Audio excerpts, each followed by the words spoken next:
作見證。我係基督教家庭長大，我兩個阿哥，一個咧係我媽生阿哥，而佢今日咧就會同我一齊受浸。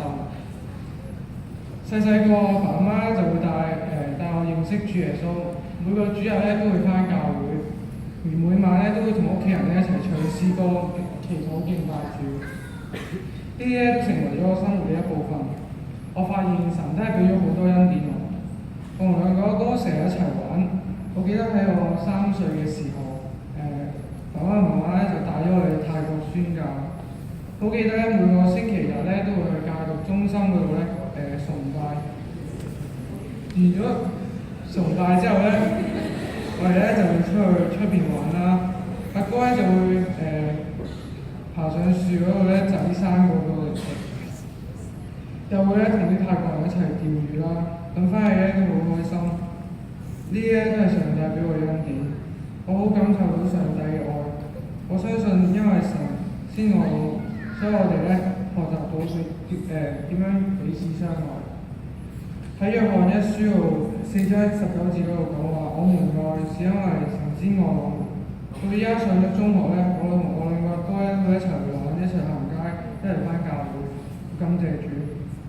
我好感謝主咧，雖然上咗高中之後咧，功課係比以前多，係比以前辛苦，但係咧神咧都會陪住我，佢會幫我學習，可以俾我咧每晚咧喺12點之前瞓覺。咁咧，因為咧我成日聽啲同學咧講話，琴晚溫書溫到2點幾，琴晚咧做功課做到好夜。我唔知係咪因為我太勁啦，定係我太多？但我相信咧呢啲都係上帝俾我嘅恩典。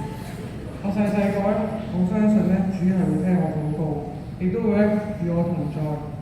喺夏天返學咧，逢星期1同5咧，都會企喺操場嗰度咧，好曬好熱。好多時咧，我同神講話，主好攰，好熱，就會咧有一陣大風吹過，而且佢有嚿雲咧會遮住太陽，令到冇咁熱，冇咁辛苦，真嘅。雖然咧呢件咧真係一件小事啦，但係咧上帝咧就呢啲小事都聽。就係都會幫助我。仲我好記得咧，有一次啦，我哋去台北玩，成家人咁想去九份呢個地方，但係咧即係去到巴士站咧，發覺咧佢屋搬咗，即係個巴士站。跟住之後咧，揾嚟揾去咧，行咗好耐都揾唔到，跟住我哋祈禱求主咧幫助我哋。跟住咧，忽然咧前邊咧就有架巴士咧停咗喺我哋前邊啦，就逼我哋喎，同埋叫我哋過去喎。咁阿爸咧上去問咗之後咧，發覺咧原來呢架巴士咧係去九份呢個地方，真係好感恩。喺我哋唔知點算嘅時候咧，祈禱神就會咧差派一架巴士停喺我哋前邊，仲會主動咁逼我哋上車。係主喺我生命中咧俾咗好多恩典我，多到數唔晒。所以我今日會接受浸禮，將我一生奉獻俾主耶穌。好多謝爸爸媽媽帶我認識主耶穌，佢係一位真真實實嘅上帝。